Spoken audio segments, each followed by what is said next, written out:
$20 billion. That is the price tag Nvidia just slapped on the table to effectively swallow up its most vocal, most dangerous, and most technically interesting rival in the AI hardware space, Groq. Now, we have to talk about this because this isn't just another corporate merger. This isn't just a big fish eating a small fish. This is the king of AI, the company that recently became the most valuable corporation on planet Earth, looking at the one startup that claimed it could kill their monopoly and deciding to simply write a check large enough to make the problem go away. But the details? The details are messy, they're complicated, and they tell us everything we need to know about where the future of artificial intelligence is actually going. Welcome back to CEO Storytime. I'm your host, and today we are diving deep into the single most important acquisition of 2025. We are talking about Jensen Huang's Christmas gift to himself. We are talking about the end of the GPU versus LPU war, and we are going to break down exactly why Nvidia just paid a 300% premium to buy a company that, on paper, they didn't even fully acquire. Let's set the scene. It is late December 2025. The markets are winding down for the holidays. Most VCs are already on their yachts or at their ski lodges in Aspen, and then, boom.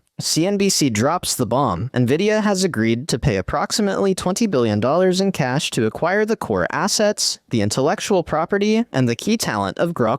Now, if you've been following this channel, you know who Groq is. They are the rebels. They are the ones who put up billboards saying fast AI while everyone else was waiting in line for Nvidia H100s. They are the company led by Jonathan Ross, the guy who basically invented the TPU, the tensor processing unit, back when he was at Google. And for the last 2 years, Groq has been telling anyone who would listen that the GPU, the graphics processing unit that made Nvidia a $3 trillion empire, is obsolete for the next phase of AI. They claimed their chip, the LPU, the language processing unit, was faster. They claimed it was cheaper. They claimed it was the only way to make real-time AI agents actually work, and the market believed them. Just 3 months ago, Groq raised money at a valuation of $6.9 billion. That is a massive number for a hardware startup. BlackRock was in, Samsung was in. Everyone wanted a piece of the Nvidia killer. And now, Nvidia owns them, or, well, sort of. And this is where the story gets incredibly interesting. Because when you look at the fine print of this deal, it is not a standard acquisition. Nvidia isn't just buying 100% of the shares and merging the companies into one happy family. No, this is structured as a non-exclusive licensing agreement combined with a massive talent acquisition.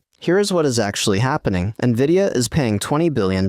In exchange, they get full access to Groq's technology, their architecture, their patents, their designs. But more importantly, they are hiring Jonathan Ross, the founder. They are hiring Sunny Madra, the president. They are hiring the core engineering team that built the LPU. But Groq, the corporate entity, it still exists. It's staying independent. It's getting a new CEO, Simon Edwards, who was the CFO, and it's gonna keep running its cloud business, Groq Cloud. If that sounds confusing, it's because it's designed to be. This is the exact same playbook we saw Microsoft use with Inflection AI and Mustafa Suleyman. It's the same playbook Amazon used with Adept. It is what Silicon Valley is now calling the reverse Acqui-hire. Why do they do this? Why pay $20 billion, effectively 3 times the company's valuation, just to license the tech and hire the staff, but leave the empty shell of the company behind? One word: antitrust. Jensen Huang knows that if he tried to buy Groq outright, the Federal Trade Commission in the US, the CMA in the UK, and the European Union regulators would have screamed bloody murder. They would have blocked the deal immediately. Nvidia already controls 80, maybe 90% of the AI chip market. Buying your number one innovative rival is the textbook definition of a monopoly consolidating power. It would be tied up in court for years. Remember the ARM deal? Remember when Nvidia tried to buy ARM for $40 billion and the regulators killed it? Jensen remembers. He learned his lesson. So he didn't buy Groq. He just licensed their tech and hired their best people. He gutted the fish, but left the scales on the plate so he could tell the regulators, look, the fish is still there. We didn't eat it. It is a masterstroke of corporate maneuvering. It is cynical, it is brilliant, and it is incredibly expensive. $20 billion for a license and some employees. That tells you just how scared, or perhaps how strategic, Nvidia really is. But let's move past the legal gymnastics and talk about the money. $20 billion. To put that in perspective, that is roughly what Facebook paid for WhatsApp back in the day. It is significantly more than Amazon paid for Whole Foods. It is a staggering amount of money for a company that, quite frankly, doesn't have massive revenue yet. So why was Groq worth $20 billion to Nvidia? To understand that, you have to understand the fundamental shift happening in the AI market right now. We are moving from the era of training to the era of inference. For the last 10 years, the AI boom has been all about training. This is when you take a massive model like GPT-4 or Gemini and you feed it the entire internet. You need thousands and thousands of GPUs running for months to crunch that data. Nvidia's GPUs are perfect for this. They are high-bandwidth monsters designed to parallelize massive amounts of data processing. That is why Nvidia stock went to the moon. But once the model is trained, you have to use it. When you type a question into ChatGPT and it gives you an answer, that is called inference. Training happens once. Inference happens billions of times a day. Every time you use an AI agent, every time a coder uses GitHub Copilot, every time a customer service bot answers a query, that is inference. And here is the dirty little secret of the AI industry. Nvidia's GPUs are amazing at training, but they are actually kind of inefficient for inference. They are big, they are power hungry, and most importantly, they rely on something called HBM, high bandwidth memory. This memory is fast, but it's external to the chip. So every time the chip needs to calculate the next word in your sentence, it has to go out to the memory, fetch the data, bring it back, calculate, and send it back. It's like a chef who has to run to the grocery store for every single ingredient while cooking your dinner. It works, but it's slow. Groq saw this weakness. Jonathan Ross, the genius behind Google's TPU, realized that for inference, you don't need massive bandwidth. You need massive speed. You need determinism. So he built the LPU, the language processing unit. The LPU is different. It doesn't use that external memory. Instead, it uses SRAM, static random access memory, directly on the chip itself. It's like the chef has all the ingredients right there on the cutting board. No running to the store, no waiting. This architecture allows Groq chips to spit out tokens, words, at lightning speeds. We are talking 500, 800 tokens per second. If you have ever used Groq's demo, you know the feeling. It's instantaneous. You hit enter, and the entire paragraph appears before your finger leaves the key. It feels like magic. But it's not magic, it's physics, and it's a physics problem that Nvidia's current architecture struggles to solve efficiently. For the last year, Nvidia has been watching this. They've seen developers flocking to Groq for real-time applications. They've seen the rise of AI agents, software that doesn't just write text, but actually does things, clicks buttons, navigates websites. These agents need to think fast. They need to reason in multiple steps. If each step takes 3 seconds, the agent is useless. If each step takes 0.1 seconds, the agent is superhuman. Groq was the key to the agentic future, and Jensen Huang knew it. There is a quote from a Bank of America analyst, Vivek Arya, who covered this deal. He said, "This implies Nvidia recognition that while GPU-dominated AI training, the rapid shift towards inference could require more specialized chips." That is analyst speak for, Nvidia realized they might lose the future, so they bought the solution. By acquiring Groq's technology and talent, Nvidia is essentially admitting that the GPU isn't the final form of AI compute. They are admitting that for inference, you need something else. You need an ASIC, you need an LPU, and now they own the best one in the world. Imagine what happens next. Nvidia has the Cuda software ecosystem, which is the moat that keeps everyone locked in. Now, they can integrate Groq's low-latency architecture directly into their Blackwell or Rubin roadmap. They can offer a rack of servers where half the chips are big, beefy GPUs for training, and the other half are snappy, lightning-fast LPUs for inference, all connected by Nvidia's proprietary NVLink. It is a terrifying proposition for competitors. If you are AMD, if you are Intel, if you are Cerebras, you just watched your biggest rival plug their only real hole. But let's go back to the human element here. Jonathan Ross. Jonathan Ross is a character. He's not your typical CEO in a suit, he's an engineer's engineer. He famously started the TPU project at Google as a 20% project, essentially a side hustle. He hid the project from Google's management because he was afraid they would kill it. He used to sneak chips into the data center. When he left Google to start Groq, he had a very specific vision. He believed that software was becoming too complicated because hardware was too dumb. He wanted to build a chip that was deterministic.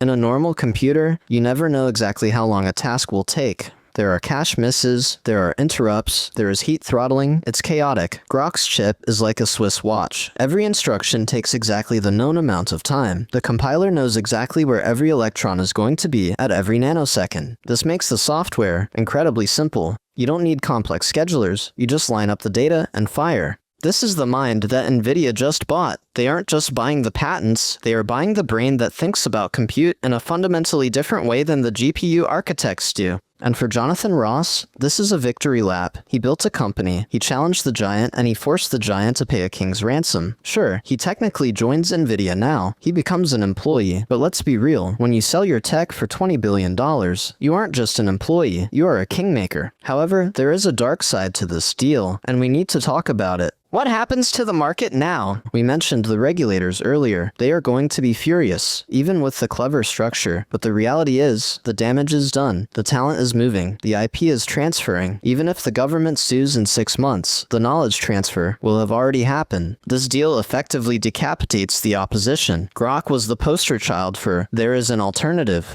They were the proof that you didn't need Nvidia to build world-class AI. Now that narrative is broken. If the best alternative just sold out to the monopoly, what hope does a seed-stage startup have? What VC is going to fund the next Groq, knowing that Nvidia can just buy them with cash from their couch cushions? Nvidia has $60 billion in cash on hand. $20 billion is a lot, but it leaves them with $40 billion. They could do this 2 more times and still have money for lunch. This creates a kill zone around AI hardware. If you get too good, Nvidia buys you. If you aren't good enough, you go bankrupt. And let's look at the price again. $20 billion? Groq's revenue was growing. Yes, they were projecting maybe a few $100 million in sales, but $20 billion? That is a forward multiple that makes no sense in traditional finance. This price tag tells us that Nvidia views this as an existential threat. They weren't buying revenue, they were buying survival. They were buying insurance against a future where the GPU is no longer the king. It's similar to when Facebook bought Instagram for $1 billion, when Instagram had 0 revenue and 13 employees. Everyone laughed. They said Zuckerberg was crazy, but Zuckerberg saw that mobile photos were the future of social media, and Facebook was a desktop text company. He bought his replacement before it could replace him. Jensen Huang is doing the exact same thing. He sees that low-latency inference is the future of AI, and his GPUs are the desktop text of this era. Powerful, yes, but maybe not the right form factor for what comes next. So he bought his Instagram, he bought Groq. But there is another layer to this, the agentic AI revolution. We have touched on it, but we need to go deeper. Right now, most people use AI as a chatbot. You ask a question, it answers. That is slow, human speed interaction.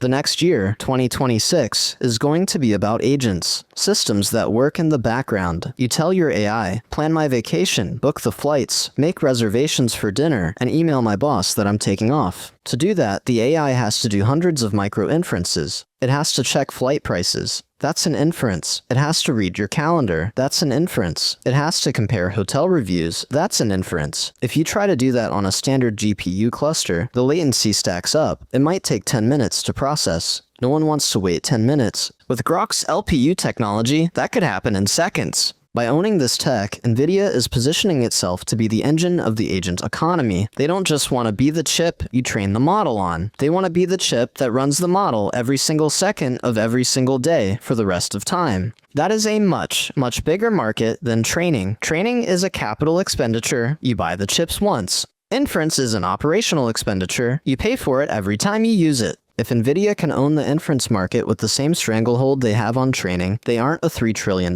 company. They are a $10 trillion company. This is the bet. This is why they paid $20 billion.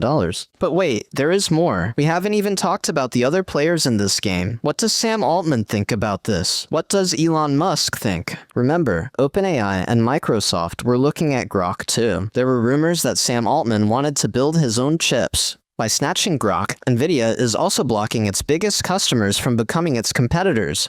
It is a defensive move against OpenAI as much as it is an offensive move against AMD. And speaking of AMD, Lisa Su must be having a very bad week. AMD has been doing a great job catching up with their MI300 chips. They have been winning market share because they were the value option and they had plenty of supply. But AMD doesn't have an architectural answer to the LPU. They are still playing the GPU game. They are building bigger, faster GPUs with more memory. If the paradigm shifts to SRAM-based, deterministic architectures for inference, AMD is suddenly fighting the last war. Intel is struggling to stay afloat as it is. This just makes their hill even steeper to climb. So as we close out part 1, the picture is clear. Nvidia has made the boldest move in the history of the semiconductor industry. They have paid a record-breaking sum to circumvent antitrust regulators, decapitate their most innovative rival, and secure the technology needed for the next generation of AI agents. It is a move that screams confidence and fear at the same time. Confidence in their cash pile and fear of a future they didn't design. But this story isn't over. In part 2, we are going to dive into the technology itself. We are going to explain exactly how this LPU magic works, why it breaks the rules of traditional computing, and why the specific world model capabilities of this tech might be the missing link to AGI. We will also look at the reaction from the scientific community and what this means for the everyday user of AI. The deal is done, the money has moved, but the consequences, we are only just beginning to see them. But to truly understand why Jensen Huang wrote that check, we have to go deeper. We have to look under the hood. We have to understand the technology that Groq built, because it is not just a faster chip, it is a fundamental rethinking of how computers should think in the age of artificial intelligence. Let's talk about the von Neumann bottleneck. This is a concept that has plagued computer science for decades. In a traditional computer, the laptop you are using, the phone in your pocket, and yes, the Nvidia H100 GPU, the processing unit, and the memory are separate. They are neighbors, but they live in different houses. Every time the processor wants to do math, it has to send a bus to the memory house, pick up the data, drive it back to the processor house, do the math, and then drive the result back to the memory house. As chips got faster and faster, this commute became the problem. It doesn't matter how fast your brain is if you spend 90% of your time waiting for the bus. This is the bottleneck. Nvidia solved this in the training era by building massive, wide highways. They call it high bandwidth memory, or HBM. They made the bus huge. They made the road 16 lanes wide. It works great when you are moving massive amounts of data in parallel, which is exactly what AI training is. But AI inference, generating text, thinking, reasoning is different. It's sequential. It's like a conversation. You can't say the second word until you've said the first. You can't predict the end of the sentence before you start it. In this sequential world, a wide highway doesn't help if the speed limit is slow. You don't need a bus that carries 1,000 people. You need a Ferrari that carries one person instantly. This is where Jonathan Ross and Groq changed the game. When Ross was designing the TPU at Google, he saw this inefficiency, but at Groq, he took it a step further. He decided to eliminate the commute entirely. The Groq LPU, or Language Processing Unit, puts the memory inside the processor. It uses SRAM, static RAM. This is the fastest type of memory physically possible. It is right there, next to the logic gates. There is no bus, there is no commute. The data is instantly available. This architecture allows for something called determinism, and this is the geeky detail that is actually worth billions of dollars. In a normal GPU cluster, managing data flow is a nightmare. You have complex software schedulers trying to figure out where to put data, when to move it, and how to keep the cores busy. It's chaotic. It introduces latency, little pauses where the chip is thinking about how to think. Groq's architecture is deterministic. The compiler knows, before the program even starts running, exactly what every single part of the chip will be doing at every single clock cycle. It is a choreographed ballet. There is no scheduler. There is no figuring it out on the fly. It just executes. This is why Groq is so fast. It eliminates the overhead. It eliminates the jitter. For a long time, Nvidia dismissed this. They said, SRAM is too expensive. You can't fit enough memory on the chip to hold a big model. And they were right, partially. You can't fit GPT-4 on a single Groq chip. It's too big. But Groq solved this by connecting hundreds of chips together with optical interconnects that are so fast, the software thinks it's all one giant chip. They built a wafer-scale computer effectively distributed across a rack. As AI models started getting smaller and more efficient, think Llama 3, think Mistral, think Google's Gemini Flash, suddenly the memory limitation wasn't a deal breaker anymore. Suddenly, speed was the only thing that mattered. And that is the moment Nvidia realized they were in trouble. If the future of AI is billions of personalized agents running on smaller, optimized models, Groq's architecture wins. It is cheaper to operate per token because it uses less power. It is faster. It provides a better user experience. Imagine you are talking to a voice assistant. If there is a 2-second delay after you speak, it feels like a robot. It feels clunky. You hate it. If there is a 200 millisecond delay, which Groq can deliver, it feels like a human. It feels like a real conversation. That difference is the difference between a novelty toy and a trillion-dollar product. Nvidia knows that the voice AI and video AI explosion is coming. They know that in 2026, we will be talking to our computers more than we type on them, and for voice, latency is the enemy. By acquiring Groq, Nvidia has bought the solution to the latency problem. But let's pivot to the integration. How does this actually look in the real world? We have the Nvidia AI factory concept. Jensen envisions data centers that are not just server farms, but factories that produce intelligence. In this factory, you will now likely see a hybrid architecture. You will have the massive training wing, filled with Nvidia Blackwell GPUs, crunching petabytes of data to create the next GPT-5 or GPT-6. Then you will have the inference wing. This will be populated by the technology Nvidia just bought from Groq. Rows and rows of LPU-based systems, designed to serve that model to billions of users instantly. And connecting them, Nvidia's networking gear, Mellanox, which they bought years ago, and NVLink. It is a complete vertical integration. From the moment data enters the facility to the moment the answer hits your phone, it never leaves Nvidia silicon. This is the nightmare scenario for cloud providers like Amazon, AWS, and Google Cloud. They want to design their own chips, Trainium, Inferentia, TPU, so they don't have to pay the Nvidia tax. But if Nvidia's integrated solution is simply better, if the GPU plus LPU combo offers performance that Amazon can't match, then the cloud providers have no choice. They have to buy Nvidia. They have to keep paying the tax. This $20 billion secures Nvidia's revenue stream for the next decade. It ensures that even as the market shifts away from training, the money keeps flowing into Jensen's pocket. Now let's look at the people involved again. We need to talk about the culture clash. Nvidia is a massive corporation now. It has 30,000 employees. It is disciplined. It is intense. Jensen runs a tight ship. Groq was a startup. It was scrappy. Jonathan Ross is a visionary, but he's also a bit of a contrarian. He famously criticized Nvidia's approach for years. He called GPUs dinosaurs. Now, he works for the dinosaur. When HP bought Autonomy, it was a disaster. When Yahoo bought Tumblr, it evaporated. But Nvidia has a better track record. When they bought Mellanox for $7 billion in 2019, everyone said it was a distraction. Instead, it became the backbone of their AI success. Nvidia knows how to integrate deep tech teams. They aren't buying Groq for the brand, they are buying the brains. They will likely take the Groq engineering team, put them in a dedicated division, give them unlimited budget, and say, build the next generation of this, but make it run Cuda. That is the key. Cuda, Cuda, is Nvidia's software language. It is the reason they are dominant. Every AI researcher knows Cuda. Groq had its own compiler, its own software stack. It was good, but it was incompatible. The first thing Nvidia will do is port Cuda to the Groq architecture. They will make it so that any code written for an Nvidia GPU can run seamlessly on a Groq LPU. If they pull that off, it is game over. The barrier to entry for using Groq's speed vanishes. You don't have to learn a new language. You just change one line of code, and suddenly your AI is 10 times faster. This is the moat expanding. But what about the risks? Is there a world where this goes wrong?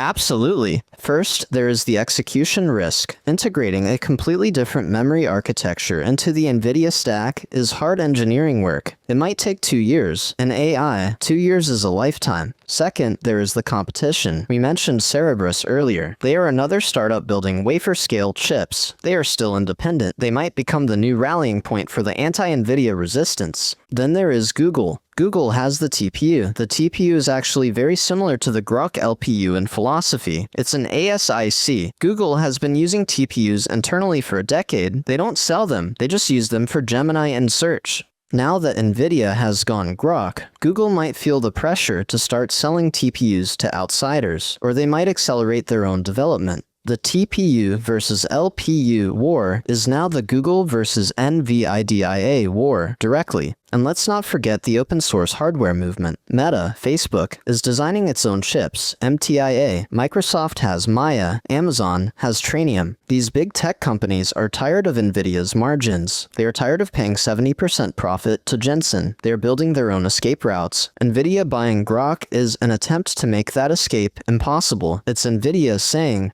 our chips are so good, so fast, and so integrated that building your own is a waste of time. It is a bet on performance supremacy. Let's zoom out to the societal impact. What does this mean for you, the viewer? It means AI is about to get a lot faster and a lot cheaper. Right now, running a smart AI agent is expensive. That is why ChatGPT has a usage cap. That is why the best models are behind paywalls. Groq's technology promises to lower the cost of inference by a factor of 10. If Nvidia scales this up, we could see a world where intelligence is effectively free.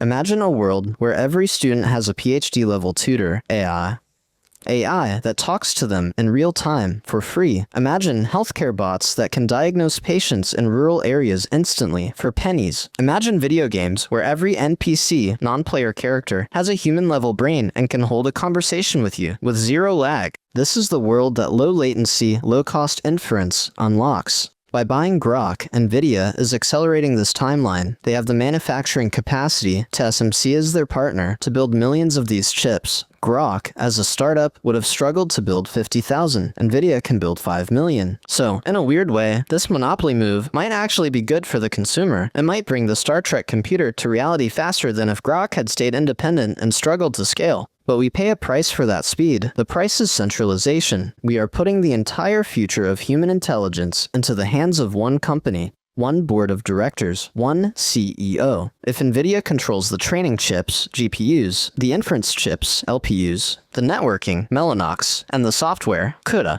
they are the operating system of the 21st century. They are Standard Oil. They are AT&T before the breakup. The regulators know this. That is why they are watching this licensing deal like hawks. But the law moves slower than technology. By the time the courts decide if this deal was legal, Nvidia will have already built the next generation. So, what's the final verdict? Nvidia's $20 billion acquisition of Groq is the capstone of the 2025 AI frenzy. It is a signal that the industry is maturing. The Wild West era of hardware startups is ending. The consolidation era has begun. For Jonathan Ross and the Groq team, it is a monumental exit. They proved that a small team of engineers could outthink the giants, and they got paid handsomely for it. For Jensen Huang, it is a masterclass in strategy. He identified his biggest weakness, inference latency, and he bought the best solution on the market, neutralizing a rival and securing his future in one stroke. And for the rest of us, we are just passengers on this high-speed train. The destination is a world of instant, ubiquitous AI. It's going to be an incredible ride, but we should probably keep an eye on who is driving the train. As we wrap up, I want to leave you with a question. Do you think this consolidation is good for AI? Does one company owning everything make the tech better? Or does it stifle innovation in the long run? Let me know your thoughts in the comments below. The debate down there is always fascinating. If you enjoyed this deep dive, if you want to understand the business moves that are shaping our future, make sure to hit that like button. It really helps the channel. And if you haven't already, subscribe and ring the bell so you never miss a story. We have some incredible episodes coming up on the new wave of humanoid robotics and the biocomputing revolution. I'm the CEO Storyteller, and I'll see you in the next one.